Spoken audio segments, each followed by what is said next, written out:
Elect A clown expect A circus എന്ന് കേട്ടിട്ടില്ലേ? കഴിഞ്ഞ 10 വർഷമായി അങ്ങനെയാണ് ഇന്ത്യയുടെ കാര്യം. മോദി ഇന്ത്യക്കാർക്ക് വലിയ ബാധ്യതയാണ് എന്ന് വിവേകമുള്ള എല്ലാവരും സമ്മതിക്കും. എന്നാൽ ലോകം മുഴുവനുമുള്ള ഒരു ബാധ്യതയായി മാറിയിരിക്കുകയാണ് വിശ്വഗുരു മോദി. മോദി വിശ്വഗുരു ആണെന്നാണ് മണ്ടന്മാരായ മന്ദഭക്തർ പറഞ്ഞു ഫലിപ്പിക്കാൻ ശ്രമിക്കുന്നത്. എന്നാൽ ലോകത്തിന് മൊത്തം ഇന്ത്യയെ ഒരു വലിയ ലാഫിംഗ് സ്റ്റോക്ക് ആക്കി മാറ്റിയിരിക്കുകയാണ് മോദിയും കൂട്ടരും. വിദേശത്തെല്ലാം മോദിയുടെ പേരിൽ പെരുമ്പറ മുഴക്കുകയാണ് എന്ന് പറയുന്ന മോദിക്കൂട്ടങ്ങളുടെ തൊലി ഉരിഞ്ഞു പോകണം ഇത് കേൾക്കുമ്പോൾ. യൂറോപ്യൻ പാർലമെന്റ് തുറന്ന് മോദിയെ വളരെ കഠിനമായി വിമർശിക്കുകയാണ്.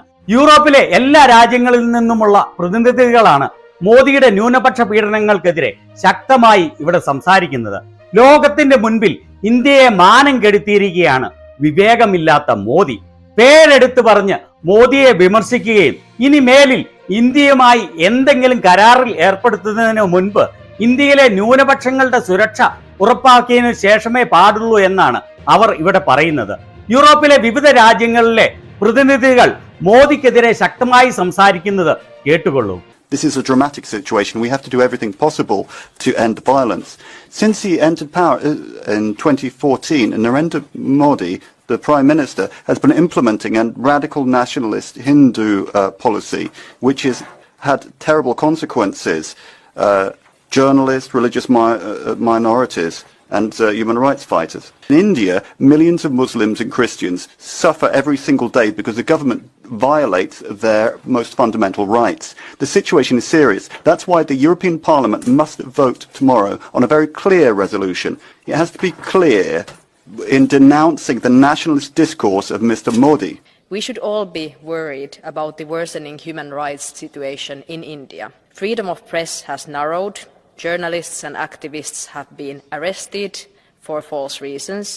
Discrimination and hate have increased. And this is also what I saw personally when I visited India in December. This saddens me as India is a very important partner for us. EU and India have to make human rights and democracy a fundamental part of their partnership in all regards, including trade. Our joint resolution is crystal clear. We are calling on India to do everything within its power to end ethnic and religious violence, to punish perpetrators and end Hindu extremism. Without ironclad guarantees in this area, then we cannot talk about a new trade agreement with India. India is an important partner to the European Union, but if we as a Christian community can respect other faiths and identities, we must ask our partners to do the same. I propose an urgent visit by the European Special Envoy for Religious Freedoms to India, and the way Indian government will treat this proposal will show whether the authorities there are for the time being only powerless in such cases, or whether they knowingly allow persecution of religious minorities by radical groups.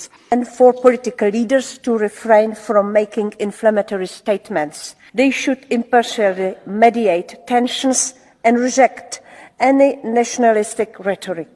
Today, let us send a clear message. The EU holds a powerful tool in trade policy, and we demand the integration of human rights into our EU-India partnership. Indian officials often like to boast that the country is the world's largest democracy. Intolerance and violence against religious minority paint a different picture. These attacks against Christians are not isolated incidents. They are organized, leaving behind destruction and shattered lives. The EU cannot close its eyes to this crime. With this resolution from the European Parliament, we call on the most populous democracy in the right just to do what it is duty-bound to do in its constitution, to maintain religious freedom also for Christians in Manipur. Despite the gravity of the situation, authorities are not taking sufficient action and fostering peace dialogues, while the Manipur Tribal Forum's plea for protection of the Kuki tribe by the Indian Army has been rejected by the Supreme Court. 2014 ഭരണത്തിൽ ഏറിയത് മുതൽ പത്രക്കാരുടെ മേലും human rights ആക്ടിവിസ്റ്റുകളുടെ മേലും മതന്യൂനപക്ഷങ്ങളുടെ മേലും ഭീകരാക്രമണമാണ് മോദിയും കൂട്ടരും അഴിച്ചുവിടുന്നത് എന്നാണ് ഇവർ എല്ലാവരും പറയുന്നത്. ഓരോ ദിവസവും ഇന്ത്യയിലെ മുസ്ലിങ്ങളും ക്രിസ്ത്യാനികളും മറ്റു പിന്നോക്ക വിഭാഗങ്ങളും വലിയ പീഡനങ്ങളാണ് മോദിയിൽ നിന്ന് നേരിടുന്നത്. അതിനാൽ യൂറോപ്യൻ പാർലമെന്റ് ഇതിനെതിരെ വളരെ വ്യക്തമായ റെസൊല്യൂഷൻ പാസാക്കണം എന്ന്. ഇപ്പോൾ മനസ്സിലായല്ലോ വിശ്വഗുരുവിന്റെ തനി സ്വരൂപം. ഇന്ത്യയിലുള്ള വിവേകമുള്ള ജനങ്ങൾക്ക് മാത്രമല്ല, ലോകം മൊത്തം മനസ്സിലാക്കി കഴിഞ്ഞു എന്ന്.